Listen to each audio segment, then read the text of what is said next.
Halo semuanya, kali ini kita mau ngebahas sebuah program nasional di Indonesia yang ambisius banget, patriotik tapi sekaligus kontroversial abis. Ini adalah sebuah inisiatif yang menjanjikan kemakmuran buat desa-desa, tapi di sisi lain justru memicu kemarahan dan kekhawatiran di seluruh negeri.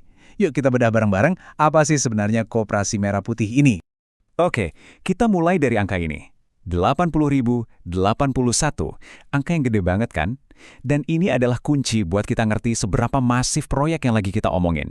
Jadi, apa sih artinya angka ini? Yap, angka tadi itu target jumlah koperasi yang mau dibangun. Beneran, kalian nggak salah dengar. Satu koperasi di setiap desa dan kelurahan di seluruh Indonesia. Ini program yang skalanya belum pernah ada sebelumnya. Sebuah upaya total buat merombak ekonomi pedesaan sampai ke akarnya. Nah, disinilah pertanyaan utamanya. Di satu sisi, ada visi yang besar banget tentang kemandirian dan kemakmuran. Tapi di sisi lain, muncul tuduhan pemborosan, risiko korupsi, dan potensi kegagalan yang bisa menghantui negara kita bertahun-tahun. Jadi, mana nih yang benar? Oke, sekarang kita bedah lebih dalam ya. Biar kita ngerti kontroversinya, kita harus paham dulu visi idealis di balik program ini. Soalnya, ini bukan sekedar proyek ekonomi biasa. Ini tuh sebuah mimpi nasional yang dibungkus dengan semangat patriotisme yang kental. Coba deh kita lihat, di atas kertas tujuannya ini mulia banget. Mulai dari memperkuat ketahanan pangan nasional, naikin pendapatan petani dan nelayan, sampai memberantas rentenir. Kerennya lagi, setiap koperasi itu dirancang punya klinik dan pusat logistik sendiri. Jadi ini kayak paket komplit buat semua masalah klasik di pedesaan. Dan ini bukan program main-main loh. Kutipan langsung dari Presiden Prabowo ini nunjukin betapa sentralnya Koperasi Merah Putih dalam agenda pemerintah. Ini dianggap sebagai tulang punggung baru ekonomi nasional yang dibangun dari desa. Ambisinya luar biasa besar. Oke, terlepas dari semua perdebatan panasnya, sekarang mari kita lihat sisi positifnya dulu deh. Program ini nyatanya udah nunjukin beberapa hasil yang cukup menjanjikan di lapangan. Ada cerita-cerita sukses yang bikin kita mikir, jangan-jangan visi ini beneran bisa jadi kenyataan. Contohnya nih, dari ujung timur Indonesia, di Raja Ampat. Keren banget, koperasi di sana berhasil ngumpulin dan ngirim 10,5 ton kopra langsung ke Surabaya. Ini bukti nyata kalau rantai pasok baru itu mulai bekerja, memotong jalur tengkulak dan ngasih keuntungan lebih langsung ke petani. Terus kita pindah ke Boyolali. Satu koperasi aja bisa ngelaporin pendapatan bulanan yang fantastis, sampai 191 juta rupiah. Angka ini nunjukin potensi ekonomi yang luar biasa kalau koperasinya dikelola dengan benar. Ini bukan lagi teori, tapi duit real yang muter di ekonomi desa. Dan ini yang mungkin paling penting ya, dampak sosialnya. Di Bandar Lampung, Koperasi Merah Putih ini jadi pahlawan buat warga berpenghasilan rendah. Mereka bisa dapat sembako dengan harga yang jauh lebih murah. Ini kan wujud nyata dari tujuan program buat menekan inflasi dan bantu rakyat kecil. Tapi, di balik semua cerita sukses tadi, ada badai kontroversi yang gede banget. Dan pemicunya? Sumber pendanaan program ini yang ternyata diambil dari pos anggaran yang krusial banget buat desa. Nah, disinilah titik di mana dukungan mulai berbalik jadi perlawanan. Nah, ini dia biang keroknya, fakta yang bikin banyak pihak marah. Coba bayangin, lebih dari setengah, tepatnya 58% dari total dana desa nasional itu dialihkan buat modalin koperasi ini.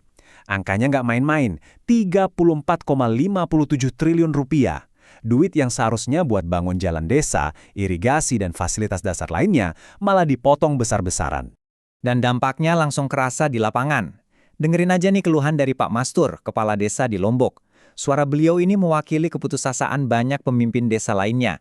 Proyek-proyek pembangunan yang udah direncanain mendadak berhenti total. Ini bukan lagi sekedar angka di atas kertas, tapi lumpuhnya pembangunan di tingkat akar rumput. Kontroversinya nggak berhenti di situ.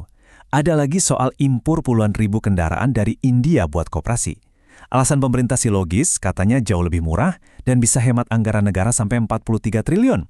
Tapi para kritikus bilang, ini sama aja kayak bunuh industri otomotif lokal, yang justru bisa ngilangin potensi ekonomi 27 triliun di dalam negeri. Bener-bener dilema antara efisiensi dan nasionalisme ekonomi.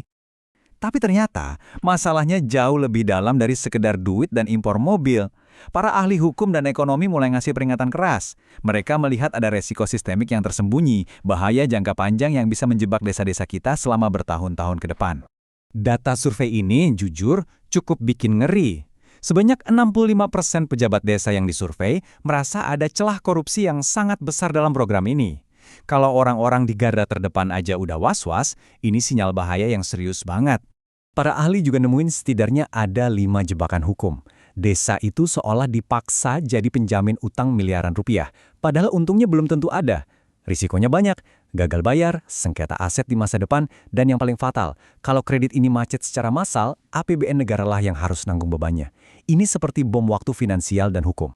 Oke, di bagian terakhir ini, kita masuk ke area yang agak spekulatif, tapi ini penting banget buat ngerti kenapa publik jadi sangat curiga. Kenapa sih program yang di atas kertas kelihatannya bagus ini justru menimbulkan begitu banyak ketakutan dan teori konspirasi? Apa sebetulnya yang ditakutkan?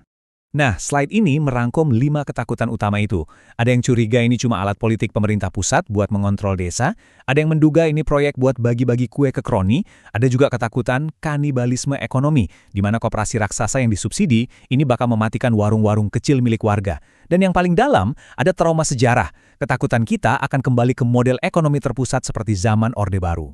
Jadi inilah dilema besar Koperasi Merah Putih, sebuah visi revolusi ekonomi yang berhadapan langsung dengan risiko kegagalan sistemik. Satu pihak melihatnya sebagai kunci kemakmuran, pihak lain khawatir ini adalah jalan menuju bencana. Jadi pertanyaannya tetap sama dan kembali ke kita semua. Akankah program raksasa ini menjadi mesin ekonomi masa depan Indonesia atau justru menjadi hantu yang akan menghantui desa-desanya untuk generasi yang akan datang?